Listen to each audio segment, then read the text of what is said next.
Hello students, good morning. अपना जो chapter चल रहा था, 8वां चैप्टर, कार्बन और उसके यौगिक। कल हमने समावयवता के बारे में देखा। कार्बन के जो अपर रूप होते हैं, कार्बन के दो अपर रूप होते हैं, क्रिस्टलीय और अक्रिस्टलीय।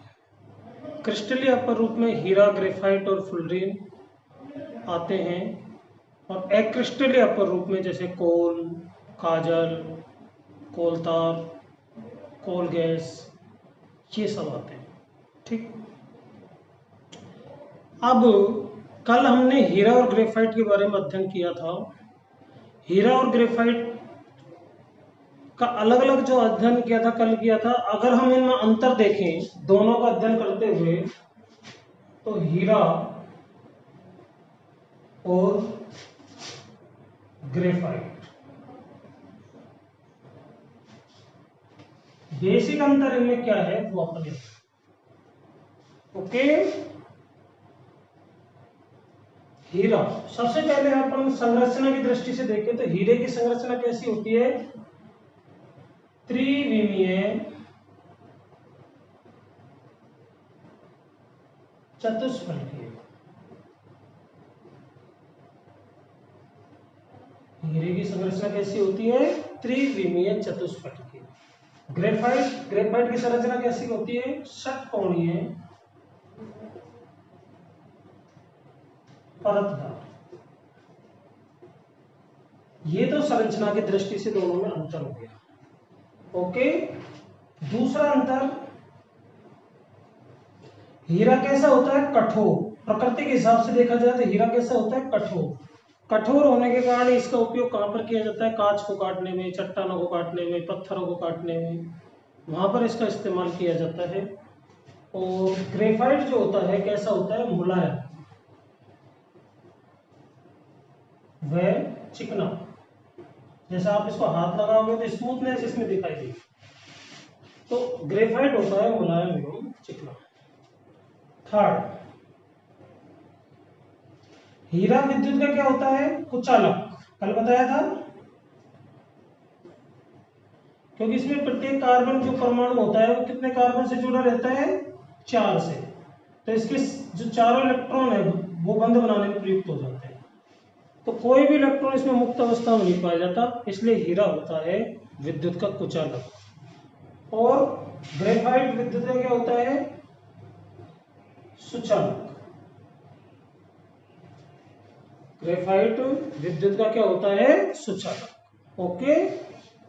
इसमें हमने देखा था कार्बन परमाणु कितने कार्बन से जुड़ा रहता है, क्योंकि इसमें जैसे 4 इलेक्ट्रॉन है, कल बताया था डिटेल में। वैसे एक बार दोबारा रिवाइज कर रहे हैं तो एक इलेक्ट्रॉन यहाँ पर काम आ जाएगा, एक यहाँ जाएगा, एक यहाँ जाएगा। अभी भी इसके पास ये इलेक्ट्रॉन शेष बच रहा है।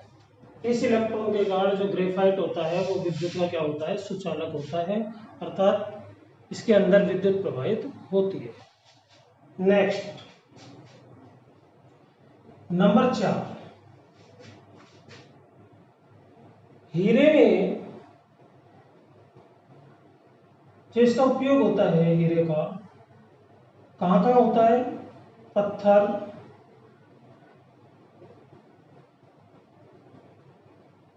कांच आदि को काटने में। और ग्रेफाइट का उपयोग कहाँ होता है? जैसे परमाणु भट्टी में मंदक के रूप में, परमाणु भट्टी में मंदक के रूप में, इलेक्ट्रोड बनाने में, पेंसिल बनाने में, शुष्क स्नेहक के रूप में। तो एक या दो उपयोग लिख देंगे तो वो भी एक अंतर के अंदर आएगा। एक अंतर हम और लिख सकते हैं, हीरा प्रकृति के हिसाब से देखा जाए तो हीरे को जब हम देखते हैं तो उसकी लुकिंग जो है चमकदार नजर आती है, शाइनिंग। ठीक है। और ग्रेफाइट को जब देखते हैं तो काला और धूसर हमें नजर आता है। तो पांचवा जो अंतर है वो ये है कि हीरा जो होता है वो होता है कैसा? चमकदार। और ग्रेफाइट कैसा होता है? काला धूसर। इस तरह से हम ये 5 अंतर इसके अंदर लिख सकते हैं। ओके,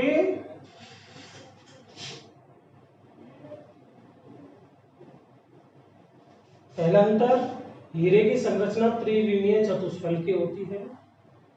ग्रेफाइट की संरचना षटकोणीय परतदार होती है। दूसरा अंतर, हीरा कठोर होता है, ग्रेफाइट मुलायम और चिकना होता है। तीसरा अंतर, हीरा कुचालक होता है, ग्रेफाइट सुचालक होता है। नंबर 4, इसका उपयोग पत्थर, कांच आदि काटने में किया जाता है और ग्रेफाइट का उपयोग पेंसिल बनाने में, मंदक के रूप में, इलेक्ट्रोड बनाने में आदि किया जाता है। हीरा कैसा होता है? चमकदार, और ग्रेफाइट कैसा होता है? काला और धूसर होता है। इस तरह से हीरे और ग्रेफाइट में अंतर लिखे जाएंगे। ओके,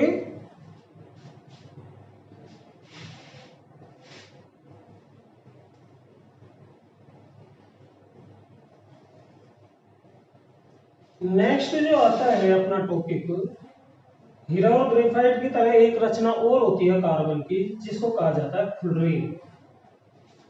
क्या कहते हैं? फ्लोरीन। ये क्या होता है? इसके बारे में जानने के लिए आपको ये बातें आवश्यक है। पहला, इसकी आकृति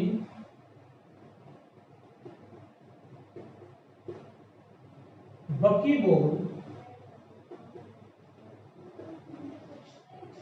यानी कि बकीबोल मीन्स छोटी सी बोल, जैसे टेनिस की बोल होती है। इसकी आकृति बकीबोल जैसी होती है।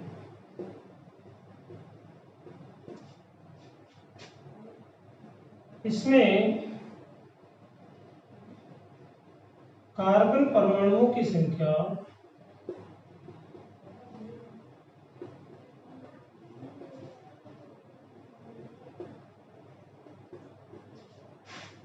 60, 70 या अधिक हो सकती है। कम से कम 60 और ज्यादा की कोई लिमिट नहीं है। कितने भी इसमें कार्बन परमाणु हो सकते हैं, किसके अंदर? फ्लोरीन के अंदर। इसका जो नामकरण किया गया है, फ्लोरीन क्यों रखा? अमेरिका का एक वास्तुकार था, अमेरिका के वास्तुकार बंकमिस्टर फ्लर। बंकमिस्टर फ्लर के सम्मान में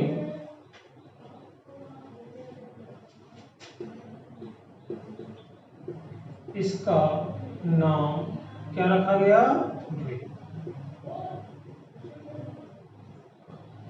यानी कि अमेरिका का जो एक वास्तुकार था, फेमस वास्तुकार बंकमिस्टर फ्लर, उसके नाम को सम्मान देने के लिए इस यौगिक का नाम रखा गया फ्लोरीन।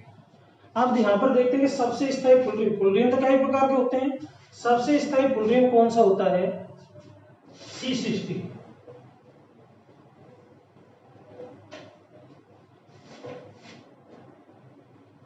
C60 जिसमें कार्बन परमाणु की संख्या कितनी है? 60 यानी कि 60। C60 सबसे स्थायी फ्लोरीन। ओके, इसमें इसको आपको याद रखना है, मोस्ट इंपोर्टेंट है C60 फ्लोरीन की संरचना। इसमें कुल 32 फलक होते हैं।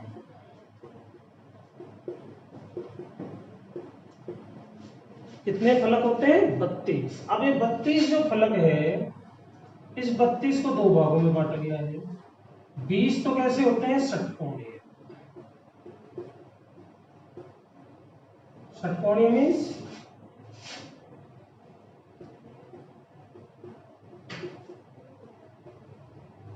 इस प्रकार।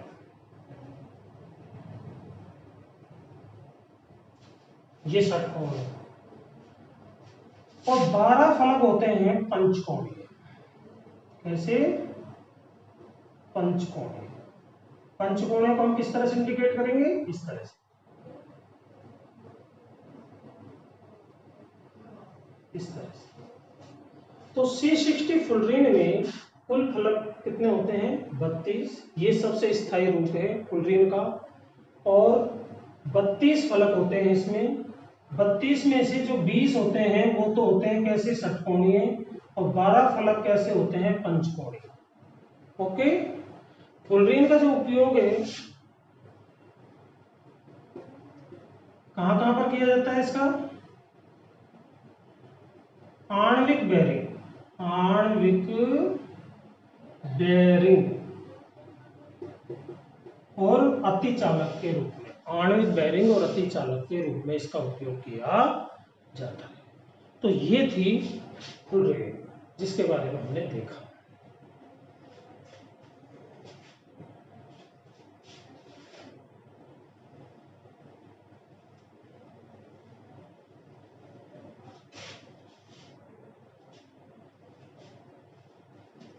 अब चलते हैं आगे।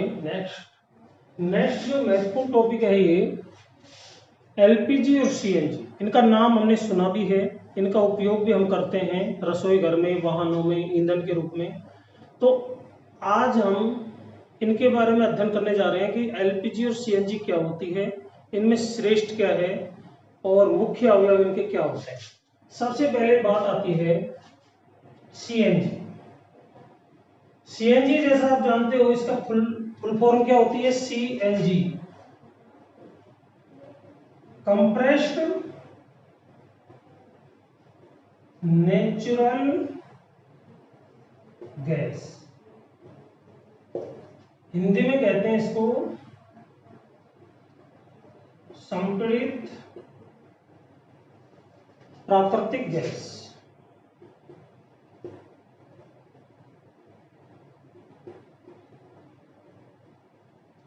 कंप्रेस्ड नेचुरल गैस या संपीड़ित प्राकृतिक गैस।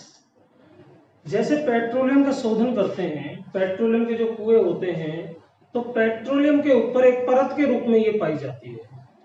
ठीक है। इस गैस को बाहर निकालकर उच्च दाब पर, हाई प्रेशर, उच्च दाब पर इसको क्या किया जाता है? संपीड़ित, दबाया जाता है, अणुओं के बीच की दूरी को कम किया जाता है। ऐसी गैस को कहा जाता है सीएनजी, यानी कि संपीड़ित प्राकृतिक गैस। इसका जो मुख्य अवयव है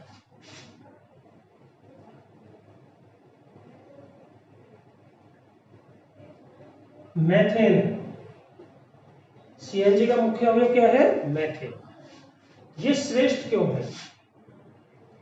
सीएनजी श्रेष्ठ क्यों है, अर्थात एलपीजी से ज्यादा बेटर क्यों मानी जाती है सीएनजी? इसके दो कारण हैं, ध्यान से देखेंगे, सभी सुनेंगे मेरी बात को। देखो, ईंधन के रूप में एलपीजी भी हम उपयोग में लेते हैं रसोई घर में, ईंधन वाहनों में, और ईंधन के रूप में सीएनजी का उपयोग किया जाता है। लेकिन इन दोनों में CNG is more better than the LPG. CNG क्यों एलपीजी से श्रेष्ठ है? उसके दो कारण हैं। पहला कारण तो ये है कि अगर जैसे बाय द वे सिलेंडर में कहीं से लीकेज हो गया, तो ये जो सीएनजी गैस है, सीएनजी गैस हल्की होती है, लाइट वेट में कैसी होती है? हल्की, एलपीजी के अपेक्षा। तो अगर सिलेंडर में लीकेज हो गया, हमें पता नहीं है, तो वो गैस हल्की होने के कारण पर्यावरण में फैल जाती है। पर्यावरण में फैल जाने के कारण दुर्घटना का खतरा नहीं रहता। ओके। जबकि एलपीजी जो गैस है वो भारी होती है, भारी होने के कारण जहां पर इसका रिसाव होता है वहीं पर ये एकत्रित हो जाते हैं, जैसे रसोई घर वगैरह में। और गलती से हमने माचिस की तीली ऑन करी तो विस्फोट हो जाता है, दुर्घटना घटित हो जाती है। तो एक कारण तो ये। दूसरा कारण क्या है? सीएनजी जो होती है, इसको जब हम जलाते हैं तो एलपीजी की तुलना में इसमें कम CO2 और CO, कार्बन डाइऑक्साइड और कार्बन मोनोऑक्साइड मुक्त होती है, इसलिए पर्यावरण को ये कम हानि पहुंचाती है, अर्थात इको फ्रेंडली है। ओके। तो सीएनजी श्रेष्ठ क्यों है, इसके दो रीजन हमने देखे। पहला यह है एलपीजी की तुलना में कैसी है, हल्की है। दूसरा पर्यावरण हितैषी है। कैसी, पर्यावरण हितैषी, इको फ्रेंडली। इन दो कारण की वजह से सीएनजी जो है वो ज्यादा श्रेष्ठ है अपेक्षाकृत एलपीजी। ओके, तो सीएनजी के बारे में ये जानकारियां आपको रखनी है। पहला, सीएनजी इसकी फुल फॉर्म है कंप्रेस्ड नेचुरल गैस, हिंदी में कह सकते हैं संपीड़ित प्राकृतिक गैस। मुख्य अवयव इसका क्या है, यानी कि इसका जो कंपोजिशन है, संगठन है, उसमें प्रमुख रूप से कौन सा यौगिक पाया जाता है, CH4 यानी कि मैथिल। कौन सा यौगिक पाया जाता है, मैथिल।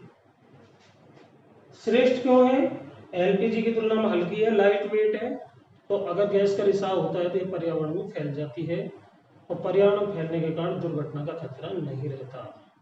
ठीक है। पर्यावरण हितैषी है क्योंकि इसको जब जलाते हैं सीएनजी को तो कम मात्रा में CO2 और CO मुक्त होते हैं, मुक्त होते हैं। तो कम मात्रा में जब CO2 और CO बनेंगे तो पर्यावरण को नुकसान भी कम पहुंचाएंगे, पर्यावरण प्रदूषण भी कम करेंगे, तो ये इको फ्रेंडली गैस है। ओके, तो ये अपना आज का टॉपिक था, हीरा और ग्रेफाइट में अंतर, फ्लोरीन और सीएनजी, उसका मुख्य संगठन क्या है, क्यों ये एलपीजी से ज्यादा श्रेष्ठ मानी जाती है, ये सब हमने आज पढ़ा। इसको आपको याद रखना है, नोट्स में से रिवाइज करना है। ठीक है, ओके, तो आज का अपना लेक्चर यहीं पर समाप्त होता है।